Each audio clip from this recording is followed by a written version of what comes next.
గురుకులాలలో food poison పై monitoring కమిటీలు మండల స్థాయిలో ఏర్పాటు.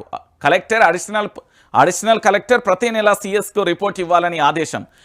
కుక్లకు సైతం వంటలపై ఎన్ఐఎన్ ఆధ్వర్యంలో ట్రైనింగ్. విద్యార్థులకు క్వాలిటీ ఫుడ్ అందించడంపై సర్కార్ స్పెషల్ ఫోకస్.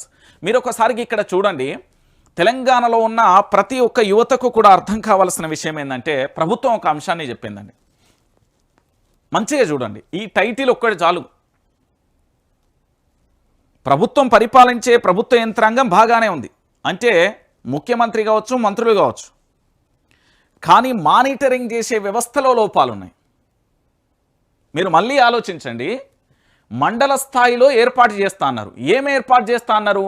మానిటరింగ్ కమిటీలు. ఏది? ఫుడ్ పాయిజన్కు సంబంధించిన దాని మీద వీళ్ళు కమిటీలు ఏర్పాటు చేస్తామని చెప్తున్నారు. ఎందుకు ఈ మానిటరింగ్ చేసే కమిటీలు ఏర్పాటు చేస్తున్నారు అంటే మండల స్థాయిలో ఏమని చెప్తున్నారు? కలెక్టర్, అడిషనల్ కలెక్టర్ ప్రతి నెల కూడా సిఎస్కు రిపోర్ట్ ఇవ్వాలని చెప్తున్నారు.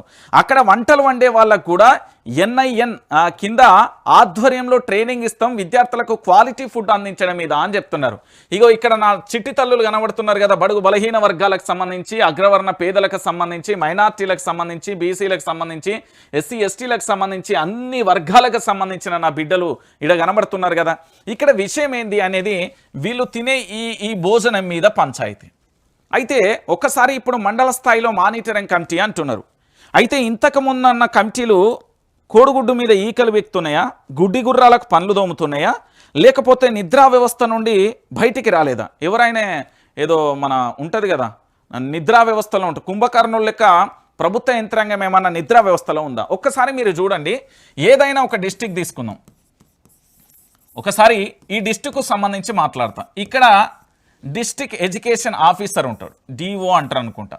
దాని తర్వాత నియోజకవర్గానికి సంబంధించి కూడా ఓ వ్యక్తి ఉంటాడు. దాంతో పాటుగా ఎంఈఓ అంటారు, మండలానికి సంబంధించిన ఆఫీసర్ ఉంటాడు. దీంతో పాటు ఈ గురుకులాలకు సంబంధించి ఇన్స్పెక్షన్కి వస్తారు అన్నట్టు. వీళ్ళతో పాటు ఇంకా చాలా రకాల వ్యవస్థలు ఉంటాయి. ఆ స్కూల్లో పూర్తి స్థాయిలో ఒకసారి మనం ఆలోచిస్తే ఆడ వ్యాయామ ఉపాధ్యాయుడి కానుండి మొదలు పెడితే ఉపాధ్యాయులు, వైస్ ప్రిన్సిపాల్, దాంతోపాటు టీచర్లు, ఉపాధ్యాయులు అందరూ ఉంటారు. ఆ మండలానికి సంబంధించిన ఎంఈఓ ఉంటారు. దీని మీద ఇన్స్పెక్షన్కి రావడానికి మండలానికి సంబంధించిన ఏది ఎంఆర్ఓకు అథారిటీస్ ఉంటాయి, ఆర్డీఓకు అథారిటీస్ ఉంటాయి. దాంతోపాటు డిస్టిక్ ఎడ్యుకేషన్ ఆఫీసర్ ఉంటారు. డిస్టిక్ ఎడ్యుకేషన్కు సంబంధించి దీంతో పాటు ఉపాధ్యాయ సంఘాలు ఉంటాయి. ఇవన్నీ కనబడతాయి కదా. మరి ఇవన్నీ నిర్విరామంగా